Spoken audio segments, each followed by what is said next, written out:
The match. This story is not for those of a sensitive disposition.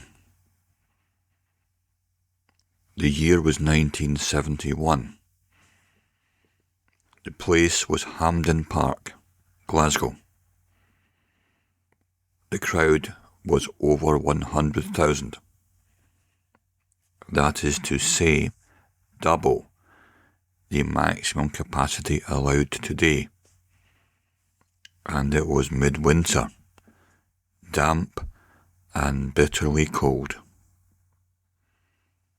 We were standing on the terracing, all packed together. No seats in those days. People were hardy. They needed to be. We had no choice. I was 11 years old and attending the big match, the old firm rivalry, Rangers versus Celtic.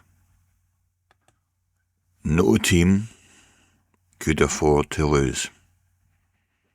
Rangers went on to win the European Cup Winners' Cup the following year, their greatest historical achievement, but Celtic at the time were also a big noise in Europe, as they had been European champions, no less, just 4 years earlier, with their 67 European Cup win.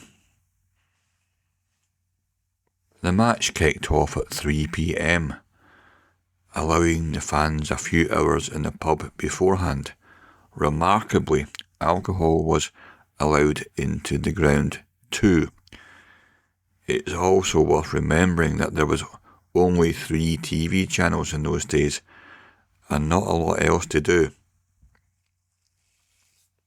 And BBC Two was really snowy, which meant I could not see the ball very well when watching Wimbledon, for example, in black and white, and so I dreaded when the tennis matches switched over to BBC Two because the picture quality was awful. On this day at the match, I got into the football ground free with my mate. We were both lifted over the turnstile by an adult. The grown men towered over us, and as we stood on the terracing, we were completely surrounded by these tough manual workers, for the most part, as they let off steam at the weekend.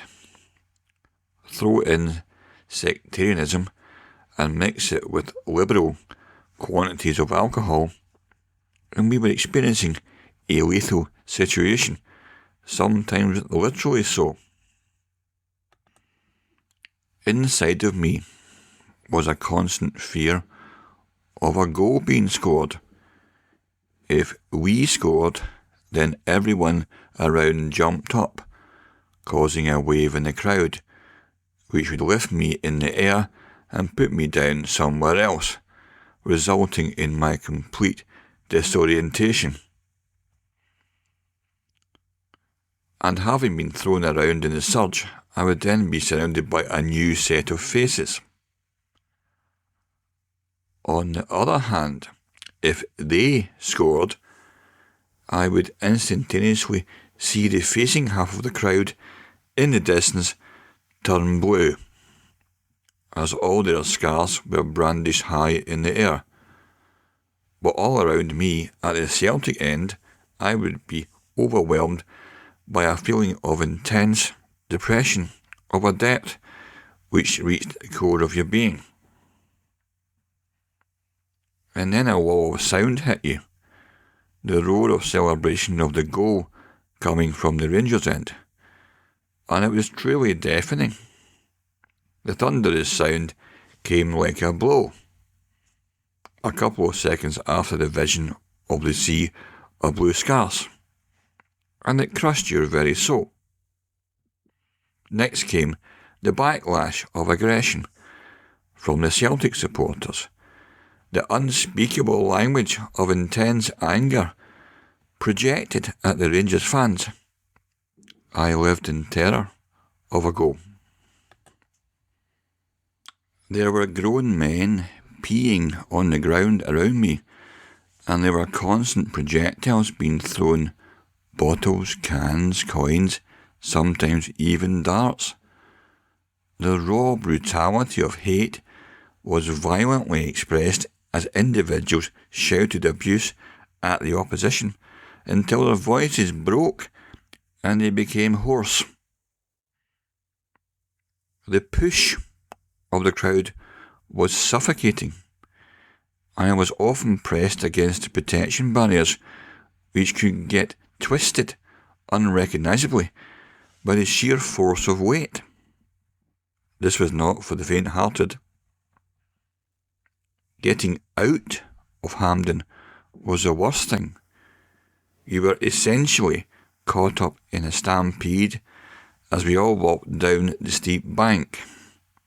I could lift my feet up off the surface, but would still continue moving under the momentum of the crowd.